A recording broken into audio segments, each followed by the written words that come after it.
Cuídate. Yanela Clavo.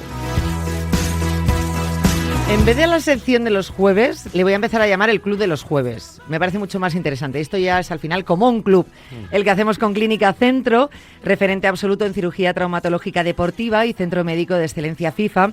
Un centro que lleva años siendo lugar de peregrinación para deportistas, pacientes con lesiones complejas a veces y para cualquier persona que quiere ponerse en manos de los mejores especialistas, como nosotros en Cuídate. Por eso nos ponemos en sus manos y este club lo encabezan ellos. Hoy, Clínica Centro.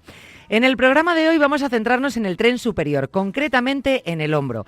Y me acabo de enterar, antes del programa, así como de estos datos que te comenta el doctor antes de empezar, y me ha llamado bastante la atención, que es el segundo dolor más frecuente después de la espalda. Es decir, lo que más nos duele del cuerpo es la espalda.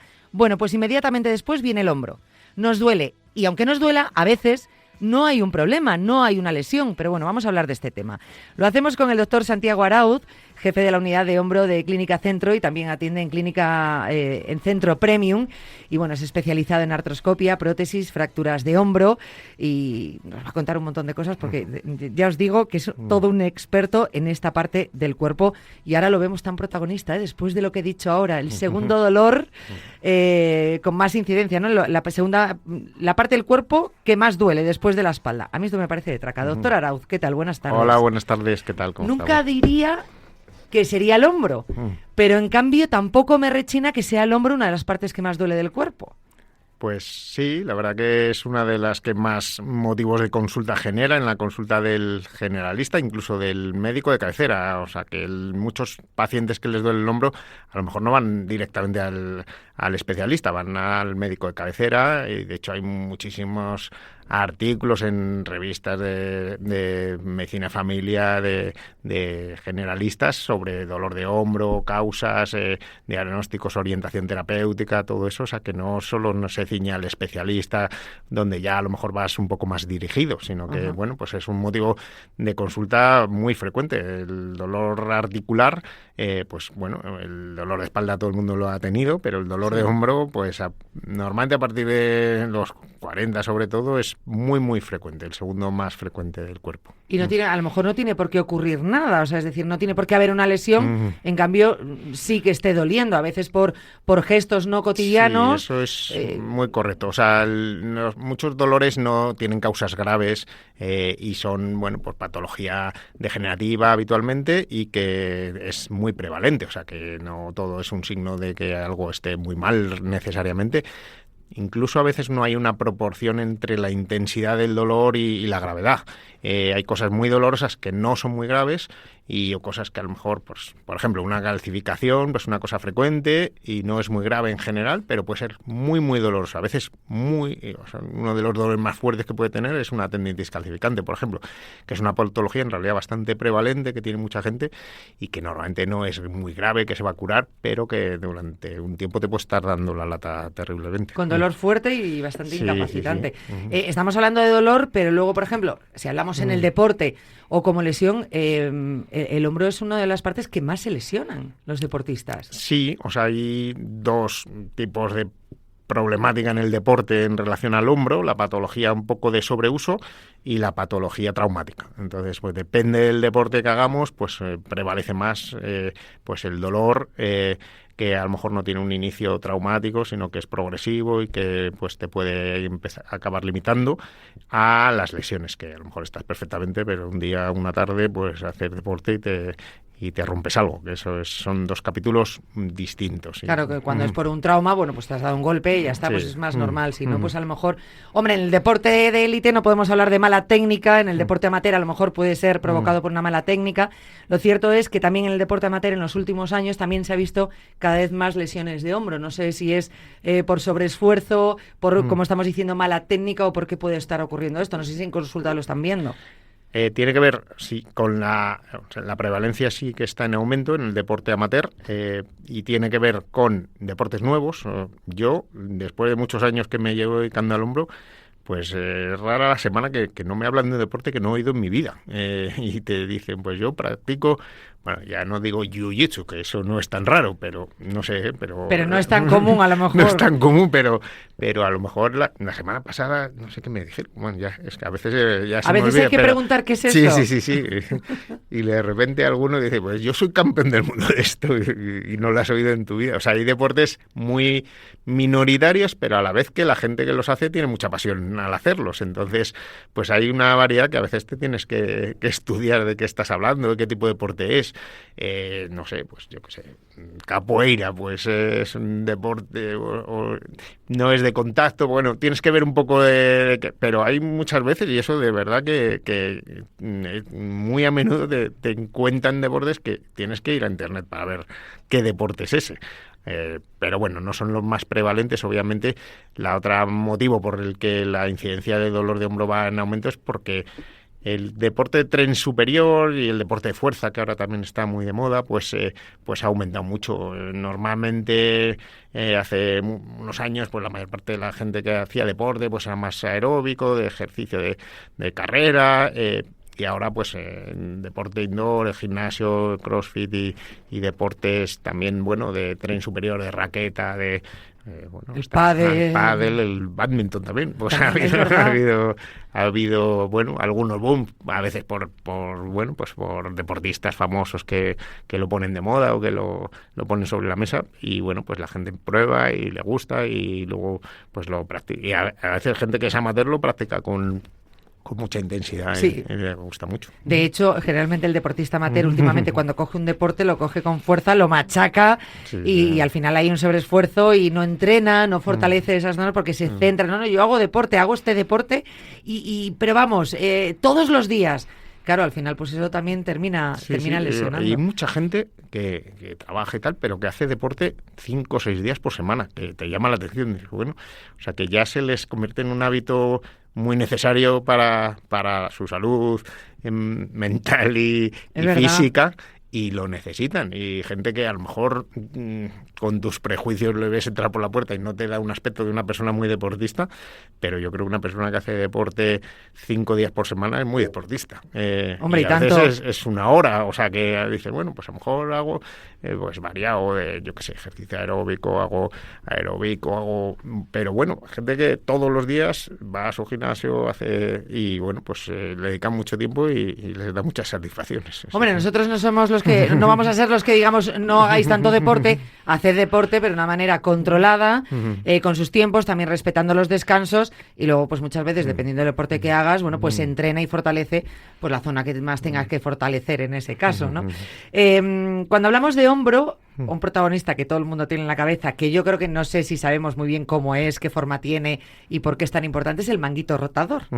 El manguito rotador, o sea, da un montón de problemas. Sí. El manguito rotador se llama al conjunto de los tendones que rodean la cabeza del húmero.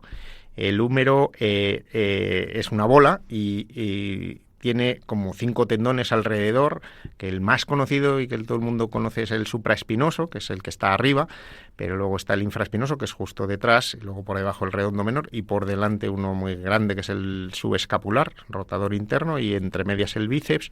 Bueno, pues al conjunto de todos esos tendones se llama el manguito rotador, que son los que van directamente a insertarse en la cabeza humeral, porque luego hay unos 14 músculos alrededor del hombro. Pues tenemos fuera el deltoides, todos los músculos también que mueven la escápula, el trapecio, los dorsal ancho, hay un montón de músculos alrededor que contribuyen al movimiento del hombro, porque el movimiento, cuando nosotros hacemos el simple gesto de subir el brazo por encima de la cabeza, es un movimiento combinado que tiene que ver con una serie de tendones que inician el movimiento, que esos son los del manguito rotador y sobre todo el supraespinoso, es el que arranca, el primero que hace que subas el brazo, pero una vez que subes ya levantas ya toda la escápula se gira, o sea que no solo estás levantándola a nivel de lo que, o sea, cuando levantamos el brazo participan 4 articulaciones. Una es la articulación del hombro, que en realidad técnicamente es la glenohumeral, entre la cabeza del húmero y la parte articular de la escápula, que se llama la glenoides.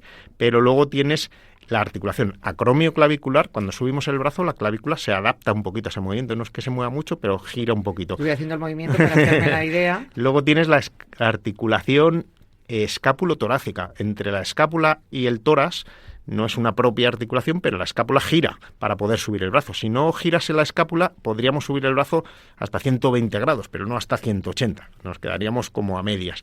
Entonces, para poder subir hasta arriba, la escápula tiene que girarse.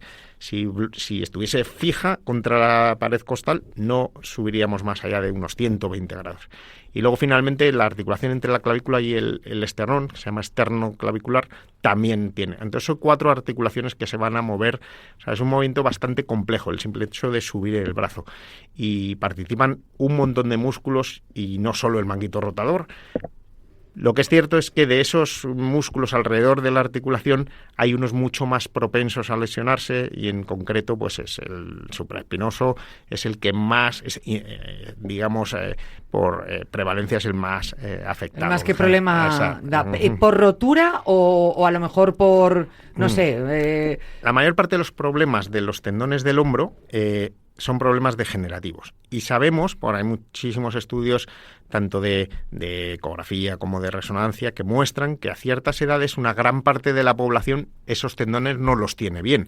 Y eso significa que pasan de una forma muy gradual y muy despacito por una serie de etapas de degeneración que empiezan por lo que se llama tendinosis, que es que el tendón pues ya se inflama un poquito, ya no tiene esas propiedades, pero eso no empieza cuando tienes 60 años, eso... Empieza antes, a lo mejor con 40 o con... No, incluso antes, o sea, tus tendones están en su cenit a los 20 años y a partir de los 20 años ya no están en su cenit, ya...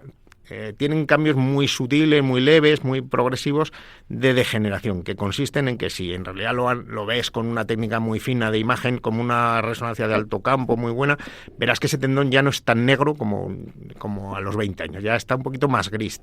Ese gris es que hay algunas fibras que ya empiezan a degenerar, pero eso es normal, eso es fisiológico, eso no es que te pase nada, es que igual que tus discos en la columna, si te hacen una resonancia también van a tener cambios degenerativos, pues tus tendones de una forma natural van a tener cambios degenerativos que son universales. O sea, que tener una tendinosis pues tampoco es una cosa muy patológica. Significa que si te hacen una resonancia con 40, lo más probable es que la tengas, el radiólogo lo va a informar en la resonancia y va a decir, tienes tendinosis. De ahí podemos pasar a una rotura parcial. Algunas fibras ya se van rompiendo, pero no porque te has caído, ni te has dado un golpe, ni nada, sino porque tu tendón se va estropeando un poquito. Y bueno, de una rotura parcial puede pasar a que ya haya un agujerito en el tendón, que ya sería una rotura de espesor completo, que significa que en alguna zona ya se interrumpen las fibras que se unen al hueso.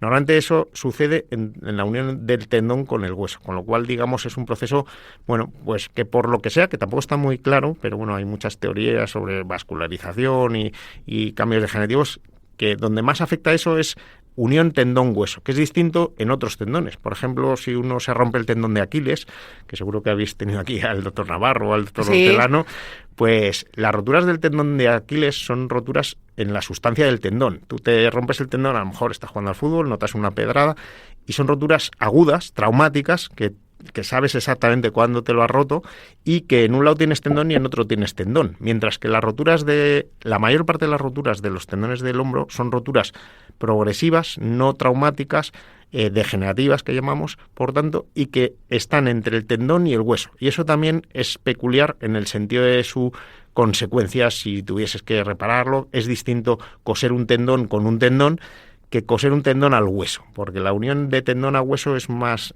difícil y tiene más riesgo de que no cicatrizar y bueno, tiene su problemática. Pero eso ya estamos avanzando mucho. Hemos dicho que hasta cierto punto eso es un proceso fisiológico que nos va a pasar a todas las personas y que, bueno, pues hay que explicar, hay que dedicarle tiempo a los pacientes y que mucha gente que no le duele el hombro también los tiene. O sea, que no tiene por qué dar síntomas, en cambio... De hecho, hay una cosa curiosa que la gente no sabe, pero que cuando tú te duele un hombro y a lo mejor te hacen una prueba, una ecografía, una resonancia, y se muestra que ese tendón está roto, si te hacen una ecografía del otro hombro que no te duele, el 30% de la gente que tiene roto el supraespinoso en un hombro también lo tiene en el otro. Y no le da ningún síntoma. Esos son estudios ecografía, porque la ecografía es una técnica muy fácil de hacer en agudo, rápida, que puedes exploras un hombro, y una de las ventajas de la ecografía es comparar con el otro hombro, por ejemplo, donde puedes ver las diferencias, mientras que la resonancia es más complicado hacer, bueno, puedes hacer de los dos hombros, pero ya es un estudio mucho más largo y más que los tienes que y más caro también, que tienes que pedir, bueno, pues programar, ¿no? Citar.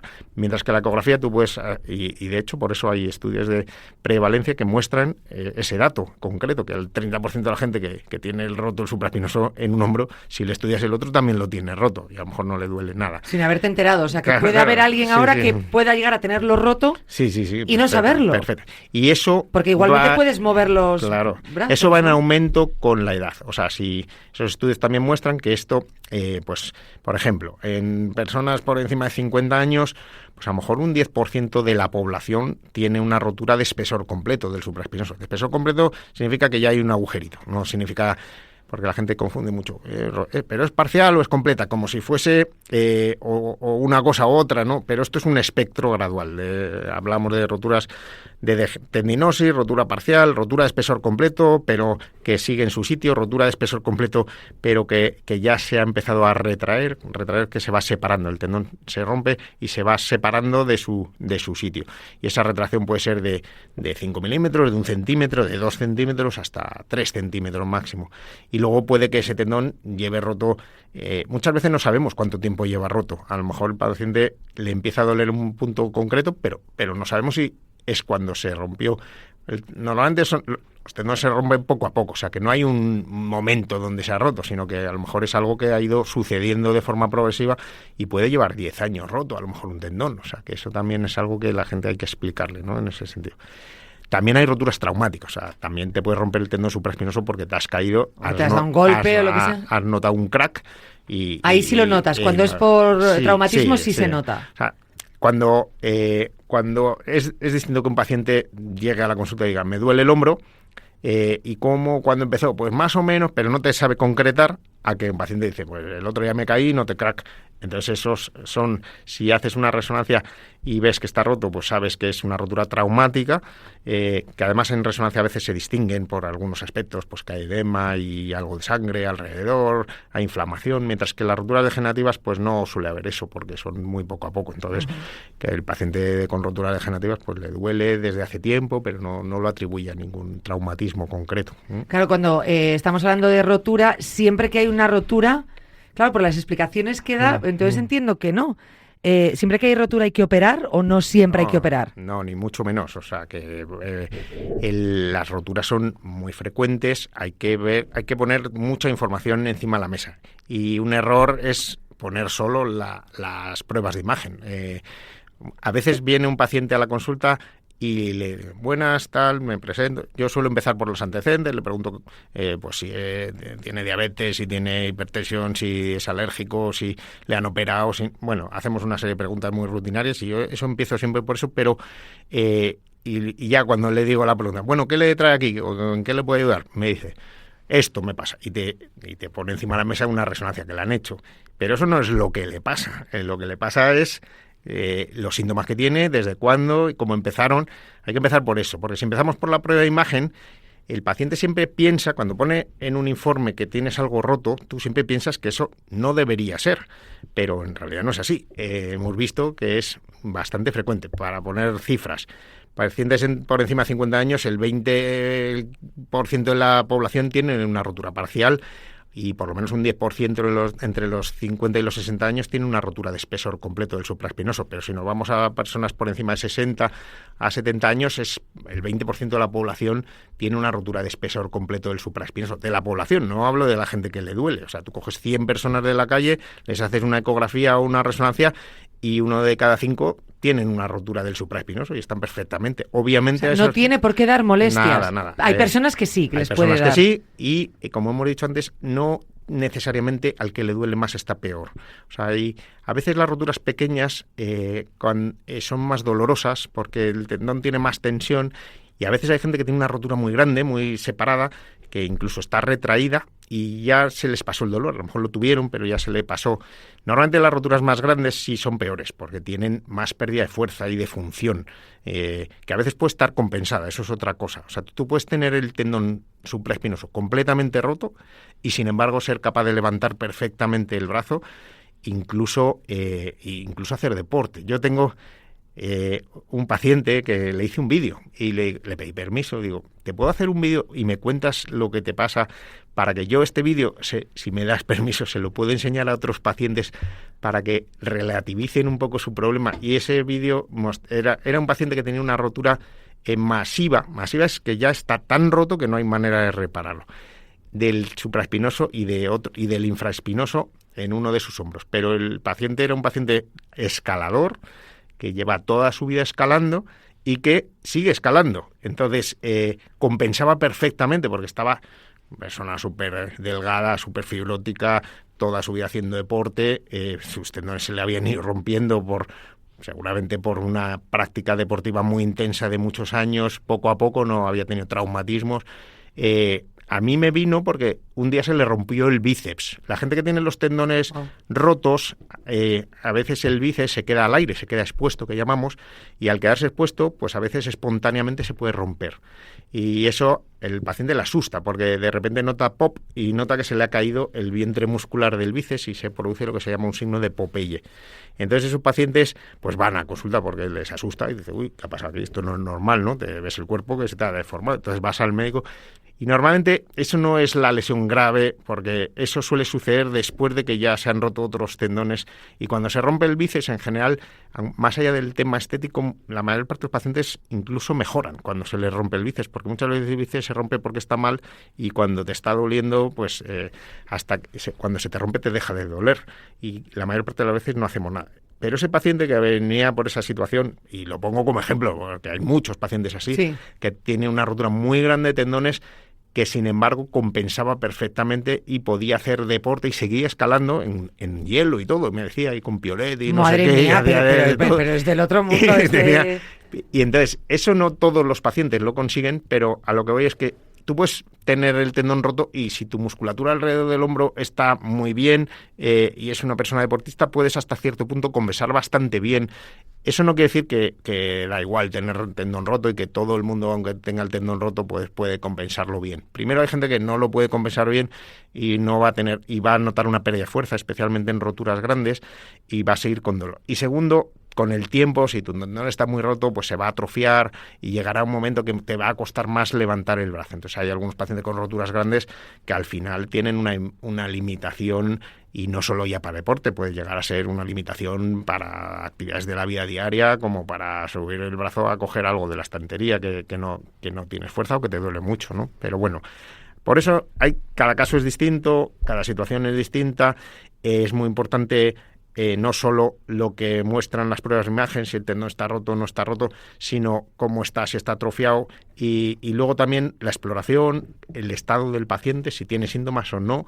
Hay un consenso que una persona que tenga roto el tendón supraespinoso y no tenga ningún síntoma, no tiene mucho sentido operarlo, no está avalado por la ciencia. Claro, si no es incapacitante, claro. Ni doloroso.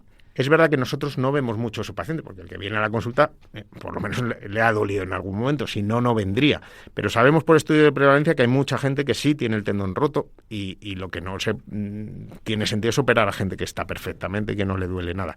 Y sí que vemos pacientes que pidieron cita y les dolía, y cuando llegan a la consulta a lo mejor pasa un mes y se les ha pasado el dolor y su tendón sigue roto, pero ya están bien. Entonces ahí dices, hay que operarlo, ¿no? Y bueno, pues si no les duele, yo en general no los opero, porque si tú estás bien, después de la operación no vas a estar mejor. O sea, el margen de mejoría. Claro, es que es difícil entender esto, claro. Dices, vale, tengo una rotura y aunque me opere, o sea, es que me opero y no necesariamente voy a estar mejor, incluso me puede doler más. Es normal que sea incongruente, claro, que el paciente vaya diciendo, tengo una rotura, esto hay que solucionarlo.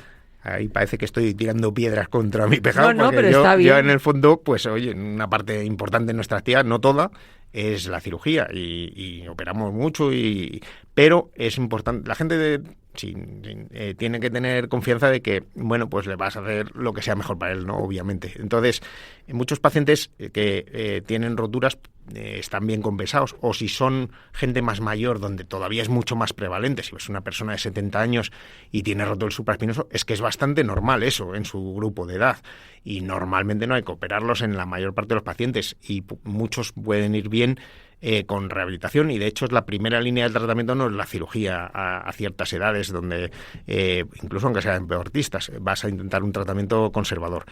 Y eso no quiere decir que si no va bien, y casi nunca es urgente el tomar la decisión sobre operar, especialmente en roturas degenerativas que llevan mucho tiempo. Esos pacientes pueden, pues si no van bien, también se pueden beneficiar de cirugía, que eso no quiere decir que la gente por ser mayor no la vas a operar, porque a veces la gente está fastidiada, han hecho rehabilitación, les has infiltrado y no les ha ido bien y están con dolor, y normalmente los pacientes van bien si les operas también, o sea que a lo mejor tienen unos tendones de peor calidad, que cicatrizan un poco peor, pero si están fastidiados, les duele, han hecho rehabilitación y no mejoran, y el tendón es reparable, es decir, que no está demasiado degenerado, y les operas, suelen ir bien también. Vale, o sea, esto demuestra que bueno, que depende de cada caso, claro, no lo incapacitante. Y que una misma ruptura, pues a una persona puede no darle problemas y, oye, pues tirar para adelante y ya está. A mí me gustaría saber, ya nos vamos a quedar hoy entonces con el manguito rotador, ya no hablamos de luxaciones, que otro día podemos hablar de este tema. ¿Se puede trabajar en la prevención? Es decir, si sabemos que es una zona tan problemática, fortaleciendo esta zona, ¿podemos ayudar, a no ser que sea por traumatismo, a evitar el llegar sí o sí a esa rotura? Pues, a ver, hemos visto un poco que son lesiones muy prevalentes, que las tiene gran parte de la población y que tienen sobre todo que ver con la edad. Bueno, pues sobre esos factores en realidad tampoco podemos influir mucho, pero... No, pero sí, que tampoco hacemos toda la parte de la población, claro, a lo mejor se nos rompe mucho porque no somos tan deportistas, somos de boquilla. Bueno, luego sí hay, es cierto que también hay algunos factores de riesgo, hay ciertos...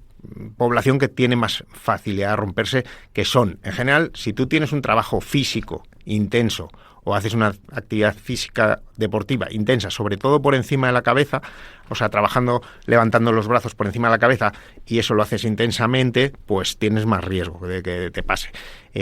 Aunque las roturas de los tendones pueden tener que ver, o sea, pasamos más horas trabajando muchas veces que haciendo deporte o en general, con lo cual, pues una persona que trabaja, por ejemplo, en mantenimiento, que tiene que pintar techos, o que es un fontanero, o que trabaja en un almacén y carga peso, pues sus tendones van a sufrir más que si trabajas en una oficina. La gente, bueno, dice, bueno, yo estoy 8 horas sentado y eso es malo para los hombros. También es malo para los hombros, porque el sedentarismo también es malo. Pero en general, para que se estropeen los tendones es peor una actividad de mucha carga o con muchos pesos, y sobre todo con actividades repetitivas por encima de la cabeza, que eso se da en ciertos trabajos y se da también en ciertos deportes, no en todos.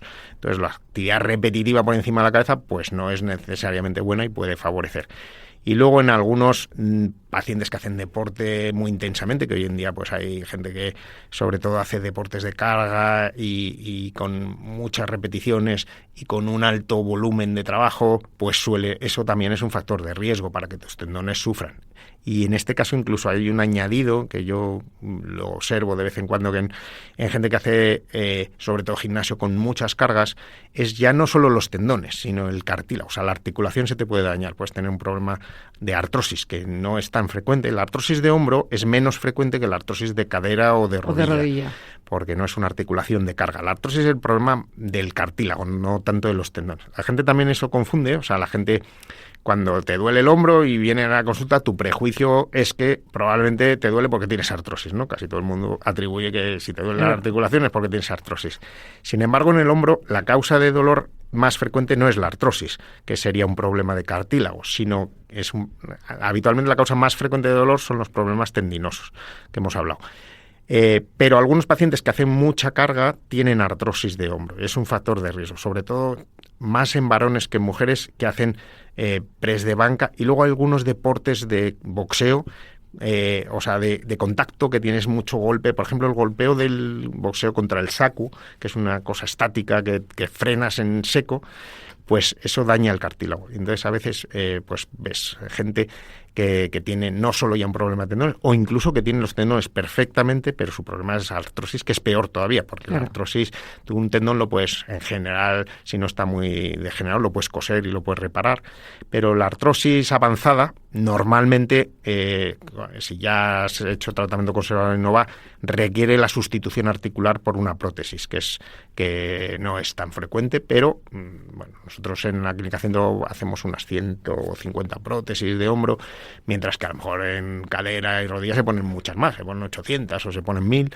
pero aún así pues es algo que a veces vemos, no muy a menudo, pero a veces vemos en gente joven. Es una advertencia un poco para el exceso de cargas, que a veces la gente, y como es muchas veces gente joven, te preocupa más, porque ves algunos chicos que hacen CrossFit y tienen 30 años y ya tienen lo que llamamos un osteofito, que es un pico en la cabeza del húmero que indica que ya se les está dañando el cartílago. Entonces eso ya es irreversible. No podemos intentar que no progrese, pero no vamos a volverlo atrás. Ese es un problema. Madre mía, me estoy dando cuenta, cuando ha dicho lo del boxeo, al final, claro, una actividad de impacto.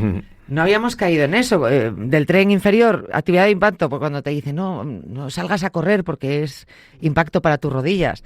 Pues sales a boxear o vas a boxear, pues al final impacto para los hombros. Y es una parte que recordemos que es la parte del cuerpo, o la segunda parte del cuerpo que más nos duele, la verdad que ha sido una maravilla conocer tanto, en este caso el manguito rotador. Yo iba a hablar de más temas, pero claro, yo no sabía que el manguito rotador era tan importante, claro, el supraespinoso, si es que es el protagonista de todo, pero no sabía que podía dar para tantísimo, madre mía. Tela, Bueno, sí, supraespinoso y el manguito rotador.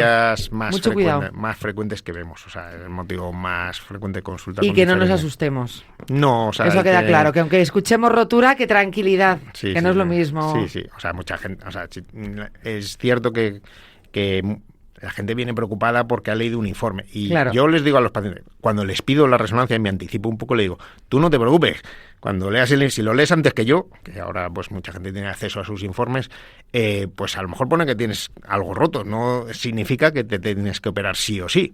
Luego ya lo veremos. Y luego mucha parte de nuestro trabajo es traducir ese lenguaje técnico de un informe a palabras entendibles y poner en contexto. Es decir, bueno, esto es importante, esto no tiene ninguna importancia. Es que pone que tengo bursitis. Bursitis es que está un poquito inflamado alrededor, pero eso en general lo pone en el 40% de los informes de resonancia. Que tengo un poco de un pinzamiento subacromial, que hay, bueno, una cosa muy extendida y que viene de los años 70, que hubo un profesor que se llama el profesor Neer, que estableció la teoría en inglés se llama impingement o pinzamiento subacromial, que era una teoría según la cual los tendones se rompen porque están rozando con el hueso que está arriba, que es el acromion, y que ese roce reiterado provocaba la rotura.